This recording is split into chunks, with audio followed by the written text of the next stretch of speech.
mu masengesho usenga hari inyishu nuko ubona ko bitagenda ndakuremesheje umenye ko hari umunsi uzandikirwa ijambo rinezereza umutima wawe ukirirwa umunezero w'ibihe bidashira. Rero naranezere ku buryo ninje mu materaniro sije nabonye baraje ngo dusenge, numvaga mfise morale, numvaga mfise ibyizigiro yuko hari Imana ivuganye nanje, kandi icyo kintu narakibitse nk'ibanga. Tushize mu materaniro naho haza umuhanuzi yitwa Pastor Claude. Ubundi hari umuntu aguhanura ubuhanuzi bushushe bugishushe butararara bukiri bushasha ukumva ko Imana ivuganye nawe koko. Hejuru y'Imana yanyibwiriye ikigenda irambwira ibintu bikomeye. Imana irambwira ukuntu inyibutse yaramvugishije. Imana ivuga nanje hafi nk'iminota 30 ku buryo abantu twari twicaranye baheje kumpanura bavuze ati baguhaye ubuhanuzi bushasha. Bao TV Online ishakiro ry'ubutumwa bwiza. Amahoro y'Imana bane namwe mwese bakunze ba televiziyo Bao TV Online, turasuye kubaha kaze muri ibi biganiro twabateguriye by'intahe n'amashimwe. Imana ishimwe cyane. Rero turabaha kaze kugira ngo dusangire ibyo tugiye kumva biciye mu ntahe za Yesu yagiriye neza. Turi kumwe n'umushitsi uyu munsi adasanzwe, ndagomba ngo uyu munsi wugurura amatwi yawe kuko hariyo Imana igiye kuzana ku buzima bwawe kandi igiye kuguhembura. Dufise umushitsi Imana yagiriye neza, yatabaye mu buryo butandukanye, afise byinshi Imana yakoze. Ndazi ubwawe n'abawe muraza gufasha kandi muraza kugirirwa neza. Imana ibahezagire. Nkuko musanzwe mubimenyereye kuri mikro ya Bao TV Online muri kumwe na Evangeliste Olivier Dusabe, kuri kamera turi kumwe na Jonathan. Imana imugirire neza. Turabaye kaze rero, reka imbere ko dutangura kino kiganiro dufata umwanya wo gusenga. Imana ibagirire neza.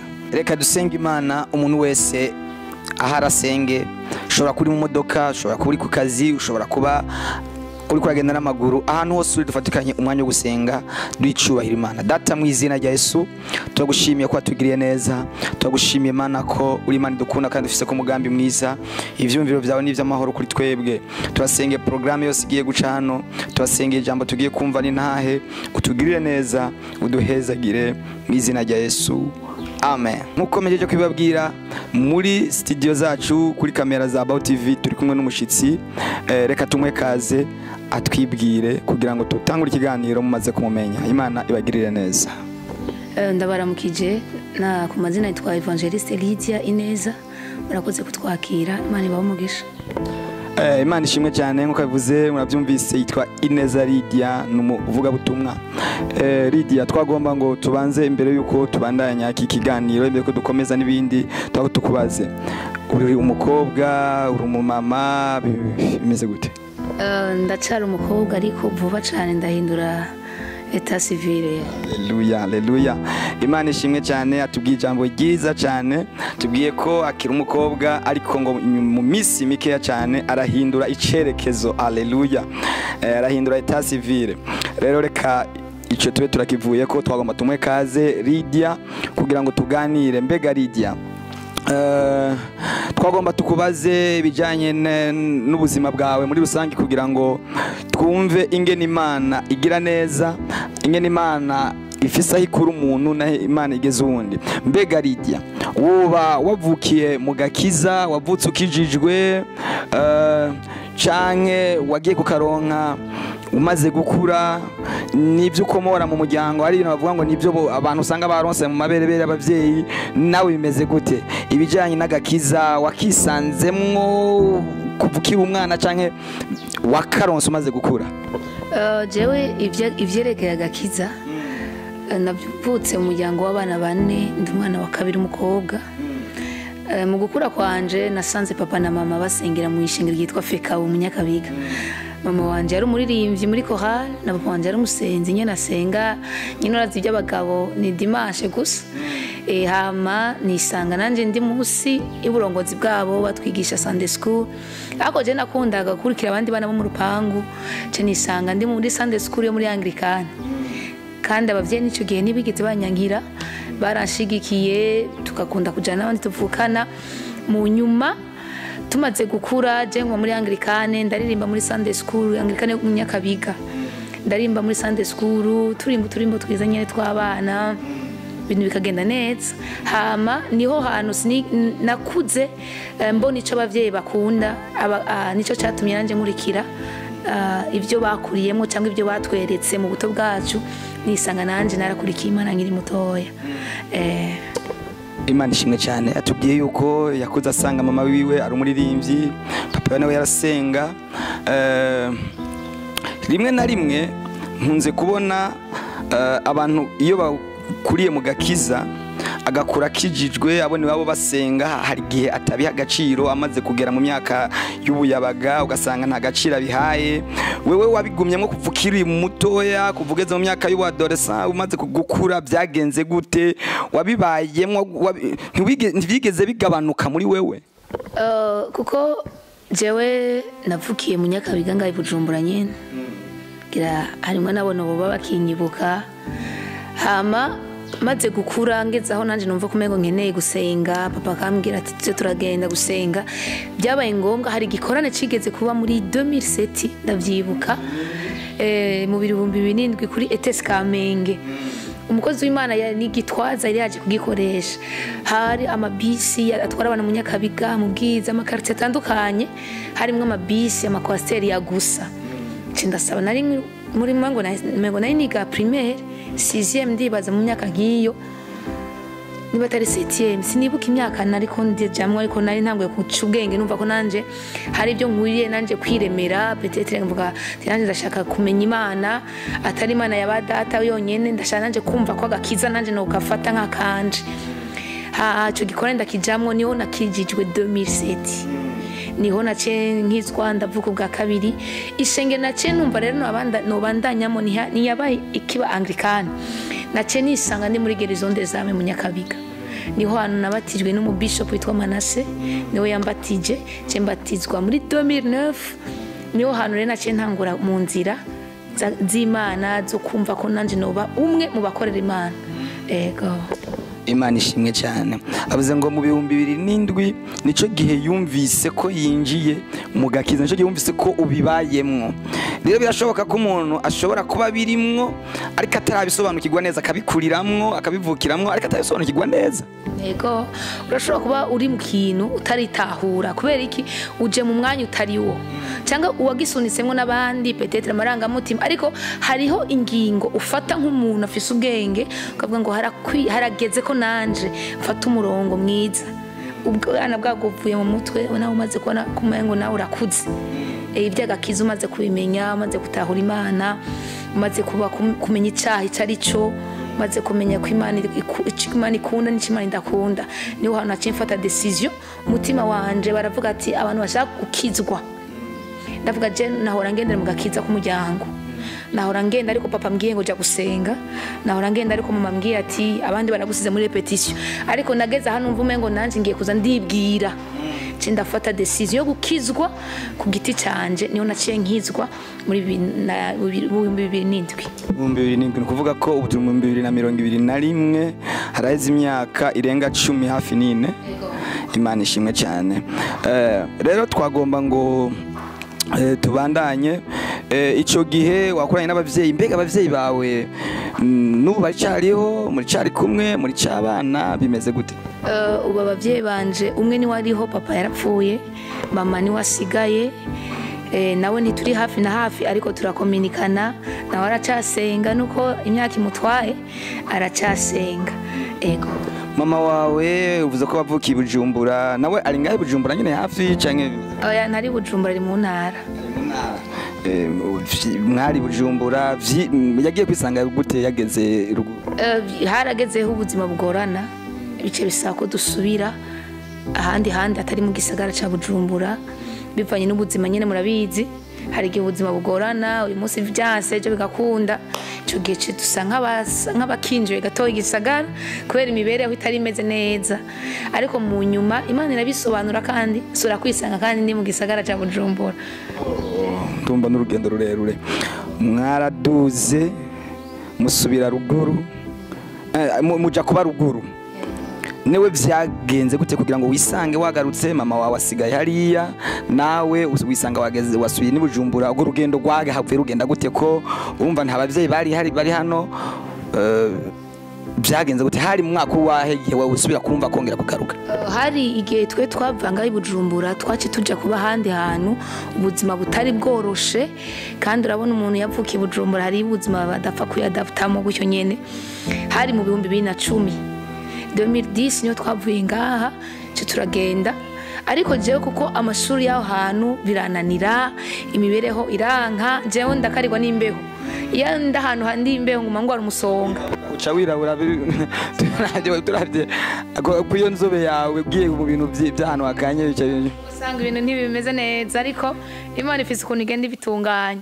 jewe nacimba oblige kugaruka i Bujumbura censhikira muri famille yo kwa mama ku muntu no kwita ni nka mama muto wa mama ni nka bibi wanje mutoya niho nacenshikira uca ibitoki cya Bujumbura ndahaba niga mu bwiza mu 10 ndiga amashuri nyene ariko mu 10 geze mu 10 ubuzima nari ndimwo kwa bibi wanje bwari bumaze guhinduka gatoya kukumva utari kumwe n'umuvyeyi deja ni uri kumwe n'abavyeyi nyene nari muri famille barafashe nyene uko babishoboye nkuko nyene bikunda ariko nabandanyije kwiga rero ncenja mu buzima bubi cyane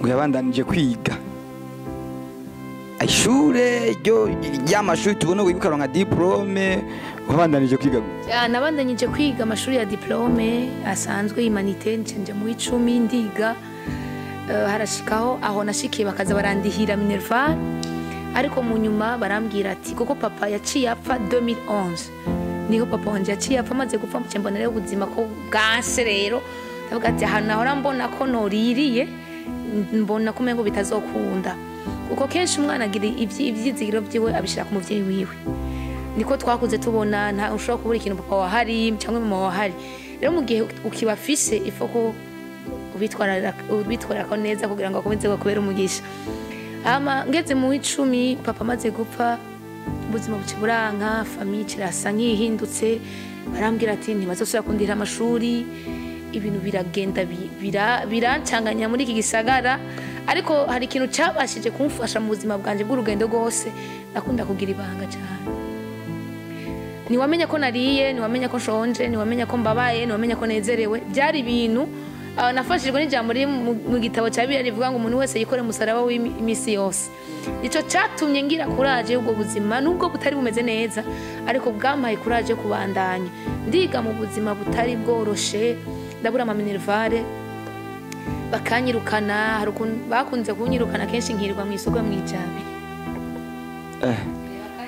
bakwirukana ku ishuri ugaca wirugwa mu isoko yo mwijabe uri kudandariza umuntu uri kurondera hari ukuntu abanyeshuri ngira baba barize kuri lycée Idéal de l'Horizon twari turi haruguru isoko ya Jabe rero je banyirukanye sinari oblige kucanja muhira kandi barambwiye ntizosaba gukurihira kandi sinashaka ko bamenye ikibazo mfise mu gihe wamaze kumbwira ati iki nikizosura gukunda numvume ngo ni biri ngombwa ko ndakubwira ko nagize ikibazo nari umuntu mpfana ibintu byanje cyane banyirukana mu gitondo nkacivuga ati ndataha mu gitondo nyene mvuye muhira ubunyene subira muhira kandi ubunyene abana batwirukana hamwe tukaca tugaza kwirirwa mwijabe tukicara gusa mu isoko tukarinda ko amasaha agera kugira ngo tutahe nk'abavuye ku ishuri kandi tutigeze twiga nanga ko gushika muhira kumengo hari igihe ushobora gutera umuntu imbabazi kandi atari uwo mwanya kukubwira imbabazi sindi buze kumusigurira ngo baranyirukanye ishuri kandi amfise itegeko rivuga ngo sinzosubira kurihigwa byaba ko nanje nerekana ko niga mu gihe ntako ndiga habereka ko naha kwigihe kandi ntatahigiye kandi mfise banyirukanye bagenda banyirukana hafi trimestre yose vyavuye bigenda gute kuko bakwirukana umva ntiwaba uri kuriga waba utakaje kwiga abandi bariko bariga wahava umenya vyagenda gute kandi burya umuntu yiga muri ubwo buzima aramenya ntayoberwa nje nigira kuri tablo hose nashika muhira ibibazo bikambana byinshi ugasanga ndiko ndarira kuko naba niga mu bwiza mu Cibitoke nagenda n'amaguru kugenda no kugaruka ngeze mu 11 ibintu biranka ishuri ryanka kuva aho riri ndagurisha telefone kugira ndihe ndagurisha impuzu ndagurisha ibirato kugira ngo mbashe kubona ko nokwiga 11e kugira ngo ndayiheze. Numvaga mfise susi yo kugira ngo nige basi karande iwacu kuko papa na mama ntibigeze biga humanité. Papa yagarukiye mu wa gatatu primaire yagarukiye mu wa gatatu primaire ariko mama we yashikanye 6e primaire. Rero nje numva gumengo nanje iyo karande ntizomfate, ndagwanisha akajyanje ryose kugira ngo shobore kuba noheza humanité. Gatoya kwakora ako kantu mu yandi majambo wari wasobanukiwe ko kutiga cyangwa ico kintu gituma ugomba guhagarika ari inkomoko abivyo bifisiyo bikomoka. Rero byashoboka yuko umuntu ashobora gufatwa n'umwuka ukomoka iyo yavuye abandi batize nawe bikanka ko ari yiga bivuye ku bavyeyi biwe. Birashoboka cyane kenshi iyi si turimo cyangwa uru rugendo dufise rwo gakiza n'ubwo intambara gusa.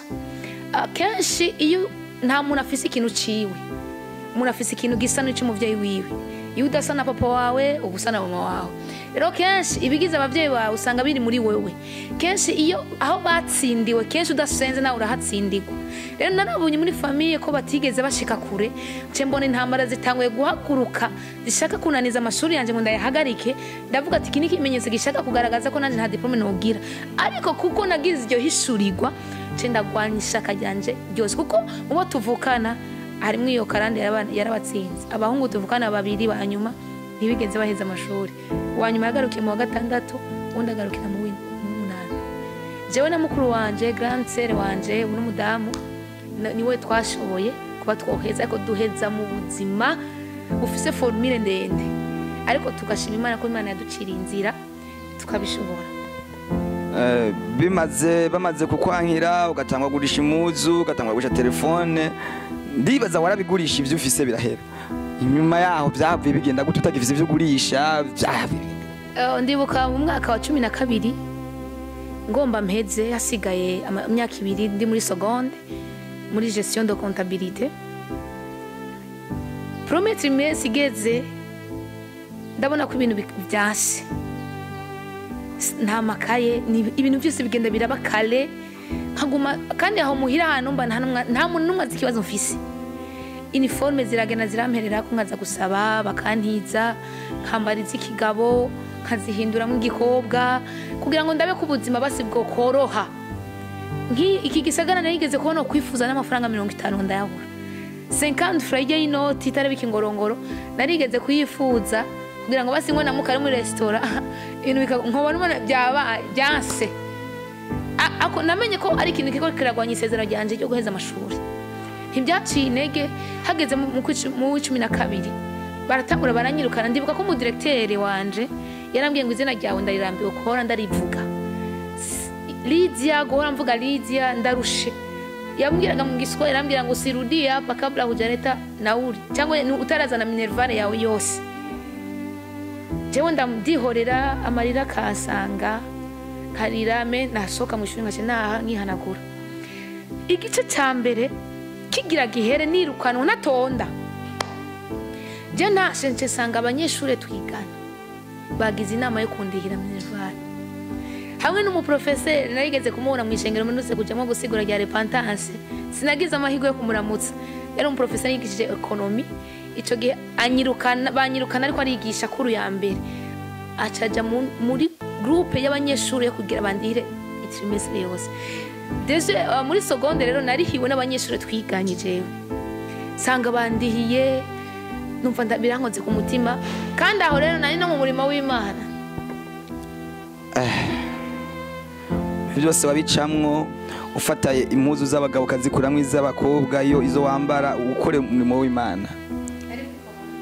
Uri muri kohale byarakorohera umva utashoboye kuronka uniforme washoboye kuronka iyo ujana gusenga byaje bigenda gute? Tusenga basubira inyuma gatoya nubwo nsa nko gusubira inyuma ariko numva gwari urugendo ngaruteye ubwo muri kohale nagiye muri kohale 2011 nasengera muri shengero gitwa na nubu niryo nkirimwo shengero gitwa Goshen Ministries ku Mutakura kujya gatatu numero 7 nkaririmba muri korale ijwi ry'impanda. Ndumuntu naririmbanye n'abaririmbyi benshi cyane nta muntu numwe yarazi nawe kibazo mfise kuko baranyirukana ku ishuri ngace nshika muhira nkakora ibyo bikorwa bisa 10 mvuye ku ishuri ngace nishanja ngace muri repetition ntwenga numva ashaka kurema ikindi kirere gishasha. Nta muntu n'umwe yamenye ukuntu mbayeho, babonaga kandi umwana afyina. Mu buzima bwanjye ndakunda gutwenga, sinkunda guha agaciro ikibazo mfishe, nkunda kumva kumengo ndakisumbe kugira ngo mbashe kwiyadapta n'abandi. Nkafata imitwaro yanje nkayishira nk'iruhande rw'umuryango, nkinjira ndi vide kugira ngo mbashe gusangira n'abandi umunezero w'ivy'Imana, uko biragoye kunezerwa ufise ibibazo à gauche à droite. Kandi deje umukobwa hari inzira nyinshi wo kwicira kugira ngo basi nawe ubashe kwigabanyiriza imitwaro, ariko nabaye umwizigirwa kandi Imana yaramfashije cyane. Narihanganiye inzara, ndihanganira amajambo y'abantu, ndihanganira gutukwa, ndihanganira igisuzuguriro, ariko nkavyihanganira mfise agahinda mu mutima kanini gashoboka, ku buryo harigize n'indirimbo umuntu andirimbira aririmba mu rushengero nkaca ndira. Abakristo bakagira ngo Lise yafashijwe n'indirimbo Mwuka Wera yamusanze, kumbe ni ikibazo yibutse. Nibutse ikibazo mfise, nkivuga ati Imana niba uhari kubera ikijewe ndetse nka strugglinga mu buzima bungana gutya kose. Imuzu hari umwana w'umukobwa twaririmbana yitwa Jori, twarambarana. Naramutira nkambwira ati Dimanche koko wambaye izi nziza nani nzokwambara izi. Naciye mu buzima bubabaje cyane muri chorale kandi ndabigira ibanga. Bagiye kubimenya nyuma kera. Ndakorera Imana nirukanwa umurimo w'Imana utagenda, muhira bakavuga ati iryo senga ryawe ndiraturambiye, nkaguma ngwana ku ishuri muhira umurimo ibintu byose biragenda biritekera. Umuryango ati ntaho nyene ntibanumwa gushigikira. Niho nace ntahura yuko ntanguye umuhamagara umushasha. Mu masengesho senga hari inyishu. Nuko ubona ko bitagenda, ndakuremesheje umenye ko hari umunsi uzandikirwa ijambo rinezereza umutima wawe, ukirirwa umunezero w'ibihe bidashira. Rero naranezere ku buryo ninje materaniro sije nabonye baraje ngo dusenge, numvaga mfise morale, numvaga mfise ibyizigiro yuko hari Imana ivuganye nanje, kandi icyo kintu narakibitse nk'ibanga. Tushize materaniro naho haza umuhanuzi yitwa Pastor Claude. Ubundi hari umuntu aguhanura ubuhanuzi bushushe, bugishushe, butararara, bukiri bushasha, ukumva ko Imana ivuganye nawe koko. Hejuru y'Imana yanyibwiriye, ikigenda irambwira ibintu bikomeye. Imana irambwira ukuntu inyibutse, yaramvugishije. Imana ivuga nanje hafi nk'iminota 30, ku buryo abantu twari twicaranye baheje kumpanura bavuze ati baguhaye ubuhanuzi bushashe. Udakonje nta wundi muntu yari bwabukoreho. Imana ishimwe cyane. Icyo gihe avugana nanje, Imana ivugana nanje ibintu bikomeye kandi byinshi narabibonye. Ndagutangariza ko niba ari Imana yakubwiye mu ndoto, igucishije mu muhanuzi mwahuye, umenye ko udashobora gupfa kitarasohora. Naho Satani yogira gute, naho bokugwanya bavuye ibumoso n'iburyo, hari ubutabazi batazi aho bwoturuka, Imana ishobora kuba yokuzanira. Amaze kumpanurira arambwira atugiye kuja ku mateleviziyo. Jewe ariko Imana ikubwira ngo urakugaburiye kubera inzara ufise n'ubitahura, ukawibaza aho iyo rasigiye kuvuka habura uko ni igihe kirekire utajya. Arambwira tugiye kuja ku mateleviziyo uvuga ubutumwa, uzokwicara n'abantu bakomeye, nzogushikana kure, uzoba umuntu adasanzwe. Ndavuga ngo Mana ukuri ndabyakira, nibyo narembonye birakwiriye. Nyuma y'igihe gitoya cyane Imana inkura hariya hantu, ndasohoka muri ni nko uvuga nasohotse nko muri iryo shamba. Nari ninye abantu batazi yomba, tutangura guhura n'abantu wahura he. Nisanga mu rushengero rumwe rundi rw'amakaro gwera. Eba bene dati ibyiza biri imbere. Ibyiza biracyaha nubwo Satani yokwirandisha gute, hariho igihe cyawe kigutegereje ari imbere. Urushengero rwiza rw'amakaro nta hantu wabona isima. Kati nkubita amasaha mvuye, nta matara, nta sima, ibintu byari bimeze nk'ibitameze neza. Noneho shisa ahantu hari amakaro, podium nziza, igitwa Gibeon International Church. Kubera umuhamagaro utemera kwicara, jewe cindagira ntangura ivuga butumwa, barambwira turi umukozi w'Imana, baratangura kuma uburirimbyi, ntangura gukora igikorwa cy'Imana gutyo. Noneho kugira ngo nzogaruke kandi ngaha mu Burundi, ce ngaruka muri Gosheni nagiye ndi umuririmbyi ngaruka no muvuga butumwa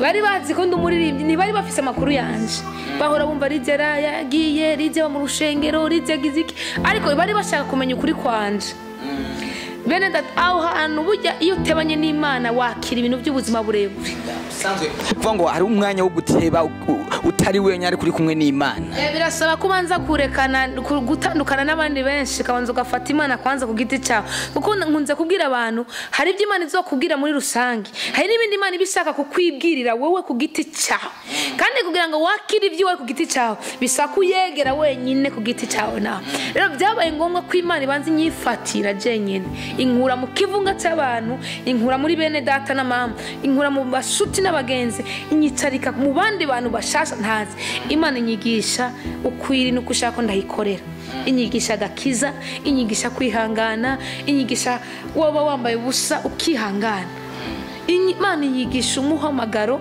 ngarutse Bujumbura ngaruka bavuga ngo nabayigishirira ndumu full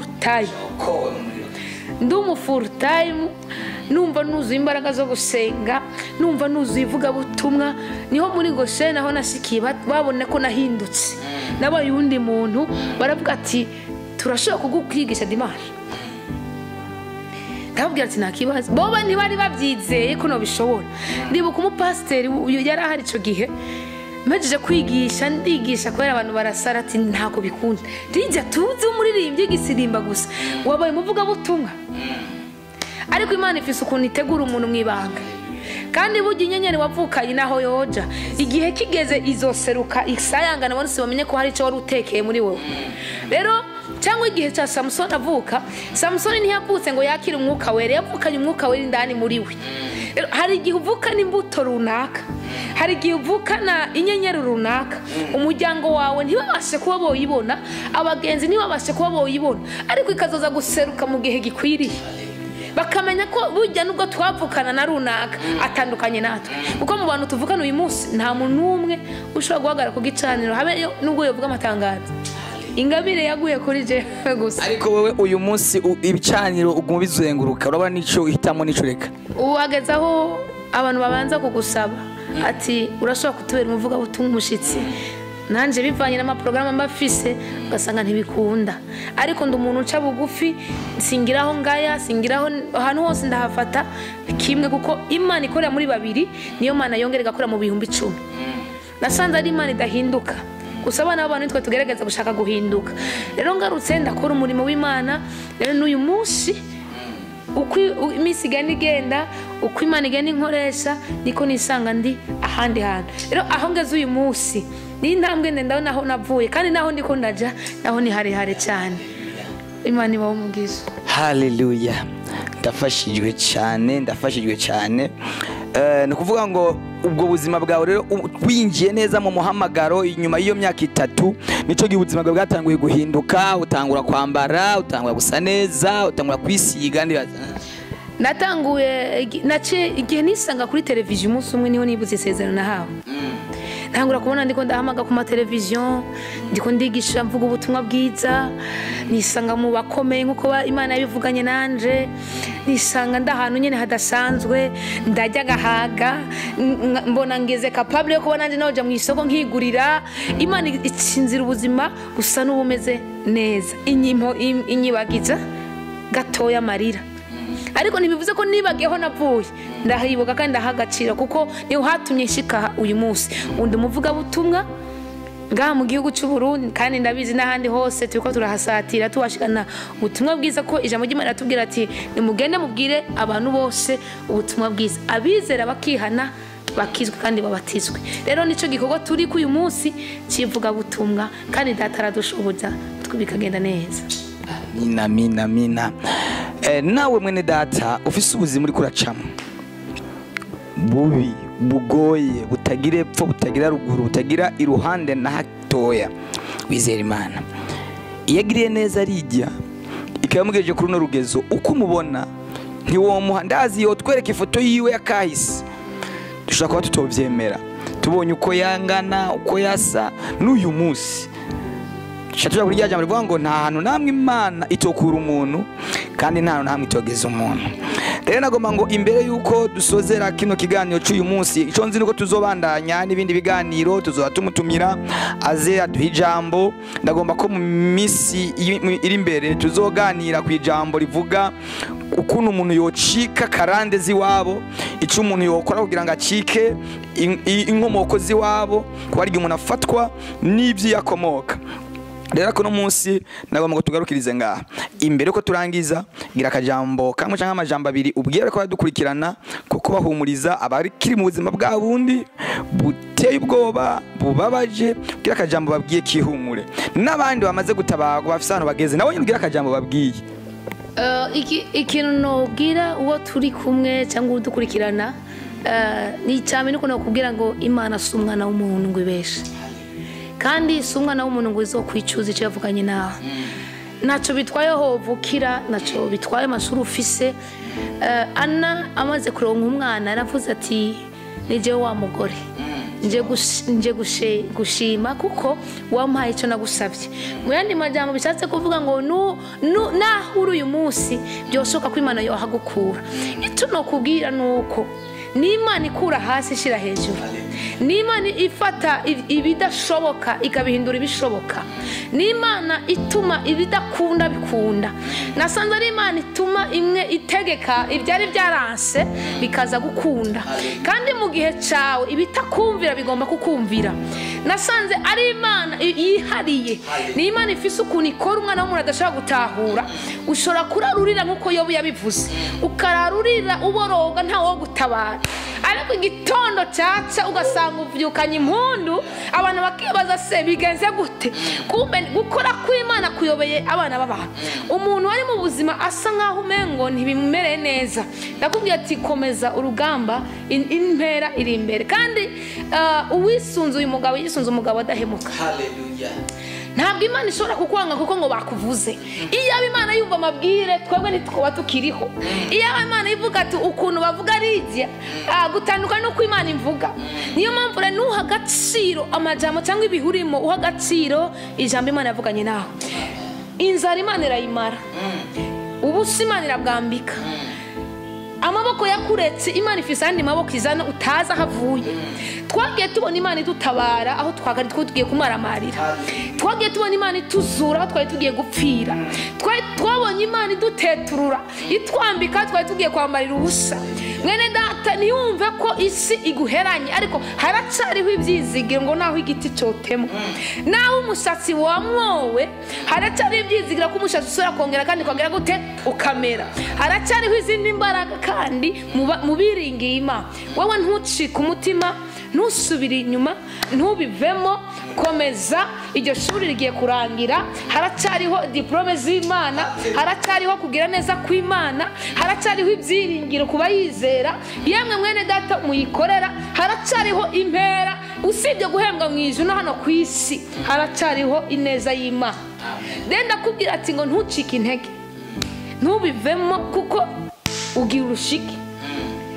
Nubwo ubona inzira zisa nk'iziko ziragenda nk'uko umengo ntubishaka, imiryango yagutaye. Uyu munsi tuko turavuga nawe dukurikirana, uri mu butayu uba mu rushengero, petetre uri kura dukurikirana, uri mu muryango warawusohowe, uradukurikirana amashuri yakunaniye, uradukurikirana abana ntibikunda umugabo yagutaye. Birashoboka ko umugabo nawe bagutanye abana, ariko haracariho ibyiringiro kubizera Kristo. Ndabisubiyemo ngo haracariho ibyiringiro, kandi ngo mu gicuku cyanyuma inkoko irabika. Nutinye mwene data, haracariho ibindi byizigiro, haracariho Imana ikubereye maso. Niba hari icyo Imana yavuganye nawe, ukomeze ugisatire kuko hari ciza, kandi amarira warize Imana igomba kuyaguhoza ugatwenga. Imana ibaho umugisha kandi Imana ikugirire neza. Amen. Reka turangize mukozi Imana Lydia dusengera, asengere wewe unaniwe, wewe wihebye, wewe wumva umenga karabaye, wewe wumva umenga ntiwoba ukitabagwa, niwoba ukiva muri ibyo bintu, ushindukirira Imana. Imana ikugirire neza. Reka tumuhe kaze asenga Imana. Data mu izina rya Yesu Kristo, uri Imana nziza, uri Imana ihambaye, uri Imana igira neza. Turagushimiye kubw'ubuntu bwawe mwami. Ni wewe Alpha kandi ukaba Omega, uri tangiriro ry'ubuzima bwacu ndetse ukaba n'iherezo ry'ubuzima bwacu. Aho tuburira umunezero tusanga muri wowe Mana, aho tuburira ababyeyi tusanga batekeye muri wowe, aho twagiye tubura inshuti n'imiryango twasanze muri wowe mwami, aho twabura ibyishimo n'umunezero n'amahoro twagiye kubisanga muri wowe Mana. Unyemerere muri aya masaha mwami, abantu bariko baradukurikirana mwami, ndakwinginze ngo buri muntu wese aho yarahagaze, aho yabonaga nta byiringiro uhasuka ibyiringiro mwami, aho yabonaga ko nta nzira uzice nko waziciye mu kiyaga gitukura mwami. Ndakwinginze ngo wibuke abantu bose bari bananijwe n'ibibazo barimwo, abumvaga ko bagiye gusubira inyuma, abo Satani agomba kwihebesha mwami. Reka ndakwinginga ngo ubasuke mu ibyiringiro mwami, ubasuke mu izindi mbabazi n'izindi mbaraga mwami, ubashoboze gushika amasezerano yawe mwami. Wibuke icyo wavuganye nabo mwami, wibuke icyo wabaganirije, wibuke icyo wigeze kubabwira. Otale bonde sido pa ya mene gloria, wibuke otando sido pa, wibuke icyo wabwiye Mana ubwoko bwawe mwami. Ndagushimiye mwami, ndaguhimbaze kuri kumwe nabo, ubambike imbaraga. Waravuze ngo tubwire abantu ibyururutse imitima, tubwire ko baboshwe babohowe, tubwire ko batawe bagiye kugarukirwa. Mana ndakwinginze ngo uyu mwaka mwami tugiye kurangiza, ubera ibyiringiro abera bose bagutegereje mwami. Ndakwinginze ngo ubambike imbaraga abaciye mu nzira nk'izo naciyemo, abababajwe n'imiryango, abatawe n'imiryango, abatawe n'abagabo cyangwa n'abagore Mana, imfuvyi, abapfakazi Mana badukurikirana. Ndakwinginze ngo wongere babere umugabo ku ruhande rwabo, wabere igihome kibakingira, wabera imbaraga, wabera inkinzo. Mana ndagushime kuri kumwe nabo kandi ukomeza gutanga amashimwe muri bo, ni mu izina rya Yesu Kristo wa Nazareti, amen. Mwakoze kubana natwe muri iki kiganiro. Mwipfuza ubufasha butandukanye, amasengesho, mwohamagara kuri agasaraba 257 69 ubusa 93 162. Imana ibahezagire, amen.